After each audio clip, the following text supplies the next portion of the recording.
Hello everyone, जैसा कि आप लोगों को पता ही है कि सीएसआईआर सीआरआरआई का आपका कल जीएसए और स्टेनो 2025 का आपकी आंसर की आ चुकी है।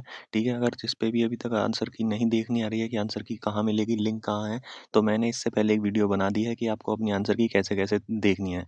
ठीक है, तो मैंने आपको बता दिया उस वीडियो में। तो आज हम इसी बारे में बात करने वाले हैं कि विदाउट नॉर्मलाइजेशन कितने बच्चे टाइपिंग के लिए मतलब टाइपिंग वाल कितने नंबर पे आप टाइपिंग के लिए जा रहे हैं।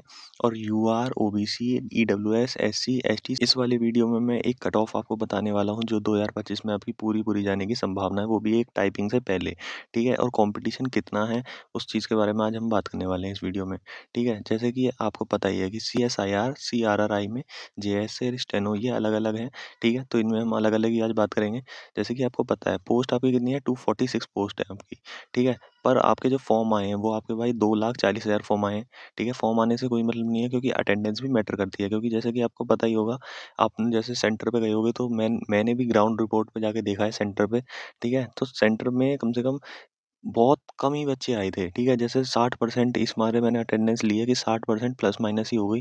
ठीक है, क्योंकि मैंने देखे थे कि वहाँ 200-200 बच्चों की वो थी, पर वहाँ आ ऐसे ही रहे थे आपके 100 भी मुश्किल पहुँच रहे थे, 120 भी मुश्किल ही पहुँच रहे थे। ठीक है, बहुत से सेंटर मैंने देखे। ठीक है, तो अटेंडेंस तो आपकी लो ही रही है। ठीक है, तो इसमें बाकी आप बात करें कि आपकी जो जेएसए की है वो आपकी 177 पोस्ट है और स्टेनो की आपकी 69 पोस्ट है। ठीक है, पर आपको जैसे कि पता होगा, अगर ये टाइपिंग के लिए रिजल्ट पहले दे देंगे तो आपको पता है कि जो आपकी वैकेंसी है उसका ये 20 गुना बुलाते हैं। ठीक है, तो वो 20 गुना बुलाने के बाद आपकी बैठेंगी 4920। ठीक है, तो 4920 तो इतने आपके बच्चे अगर बैठेंगे, अगर इन्होंने पहले रिजल्ट दे दिया टाइपिंग के लिए। ठीक है, और अगर इन्होंने रिज़ल्ट नहीं दिया तो इन्होंने एक संभावित एक वो भी बताई है परसेंटेज कि इतने बच्चे पे पास, इतने परसेंट पे पास हो जाएँगे और उस बच्चे को भी ये टाइपिंग के लिए बुला लेंगे। वो मैं अभी आपको आगे समझाता हूँ। ठीक है, तो पहले आपको ये समझ आना चाहिए कि इसमें पोस्ट कितनी थी, आपकी पोस्ट कितनी थी, फॉर्म कितने थे, कितनी-कितनी जगह दोनों में है, कितनी परसेंट अटेंडेंस आपकी रही है। ठीक है, तो आपको पहले ये चीज़ समझ आ जानी चाहिए इसमें। तो आगे हम बात करें कि जो आपका जेएसए का जो पेपर था ना, पेपर 1, वो आपको पता ही होना चाहिए कि वो आपका क्वालिफाइंग इन नेचर था। ठीक है, जैसे कि यूआर में और ओबीसी, एससी और एसटी भी मतलब वही वाली कैटेगरी है। एससी और एसटी सेम है कि एसटी भी 33 पे ही है और एससी भी 33 पे ही है और ओबीसी और ईडब्ल्यूएस भी आपकी सेम है। ठीक है, तो इसलिए वो मैंने लिखी नहीं है कि वो भी आपके 35 पर है, ओबीसी भी आपकी 35 पर ही है। तो अब हम मोटी-मोटी इस पे बात कर लेते हैं कि जो आपका क्वालिफाइंग इन नेचर जो पेपर है पहला, तो उसमें क्या है, यूआर को सिर्फ 40% नंबर लाने हैं, 200 में से मतलब 80 नंबर। ठीक है, और अगर आप 100 में से देखें कि अगर 100 में से देखें तो सिर्फ आपको 40 नंबर लाने हैं। ठीक है, तो ये कैटेगरी है इसकी क्वालिफाइंग की। तो क्वालीफाई सबने कर लिया होगा। तो ओबीसी और ईडब्ल्यूएस में 35% आने हैं 200 में से, जो कि 70 हो गए, और एससी और एसटी में आपके 33 लाने हैं, जो कि आपके 200 में से 66 हो गए। आगे हम बात करें तो आपका जो जेएसए का पेपर 2 था, इसमें ही आपकी जो मेरिट बनेगी इसी के हिसाब से बनेगी। जैसे कि यूआर में आपको 300 में से मतलब मिनिमम जो पासिंग मार्क्स होने चाहिए जो आपके, वो आपके 300 में से 35% होने चाहिए, जो कि 105 होते हैं। ठीक है, और ओबीसी और ईडब्ल्यूएस के लिए 300 में से आपके 33% होने चाहिए, जो कि आपके 99 होते हैं, और एससी/एसटी के लिए आपके 300 में से 30% होने चाहिए, जो कि आपके 90 नंबर होते हैं। ठीक है, तो ये आपके इसके इस पेपर 2 के हिसाब से ही आपकी फाइनल मेरिट बनेगी। ठीक है, पेपर 1 क्वालीफाइंग था, इतने परसेंट आपको लाने थे मात्र। ठीक है, क्वालीफाइंग करने के लिए, और पेपर 2 में आपको इतने नंबर चाहिए जो आप टाइपिंग में बैठ सको। ठीक है, तो वो अभी अभी डिसाइड हुआ नहीं है, सीआरआरआई उसे डिसाइड करेगा, क्योंकि लखनऊ वाले पेपर में जो ना पहले टाइपिंग हुई थी। ठीक है, तो उसमें पहले टाइपिंग के लिए बच्चे बुलाए, मतलब जिन्होंने ये परसेंटेज पास करी ना, वो टाइपिंग के लिए आ गए थे। तो आपने इतनी परसेंटेज, इतने नंबर तो सबने ही पास करे हैं जहाँ तक है।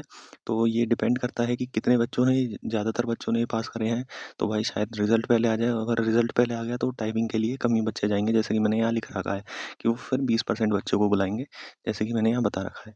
ठीक है, और अगर टाइपिंग के लिए मतलब ये वाला क्राइटेरिया अगर कम बच्चों ने पास करा है, तो फिर वो पहले टाइपिंग के लिए बुलाएंगे। ठीक है, और हम बात करें जो आपका स्टेनो का पेपर है, वो आपका एक सिंगल पेपर है।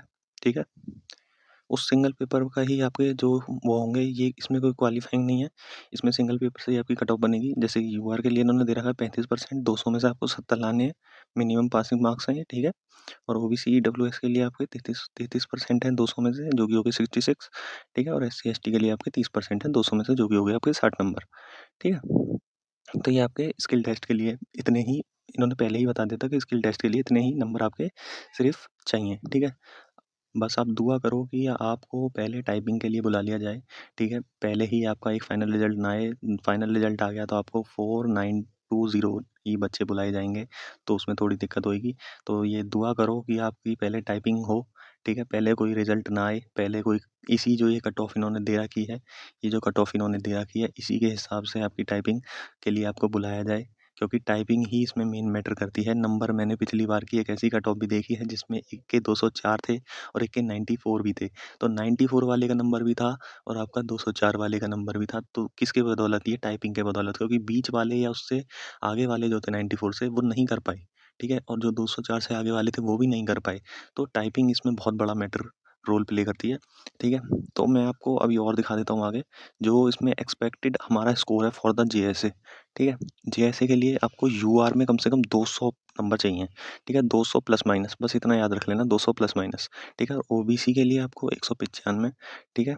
और ईडब्ल्यूएस के लिए आपको 190 प्लस माइनस, ठीक है? और एससी के लिए आपको 185 प्लस माइनस और एसटी के लिए आपको 180 प्लस माइनस। तो इतना स्कोर भी अगर आपका है ना, तो आप टाइपिंग के लिए तो भाई जा रहे हो।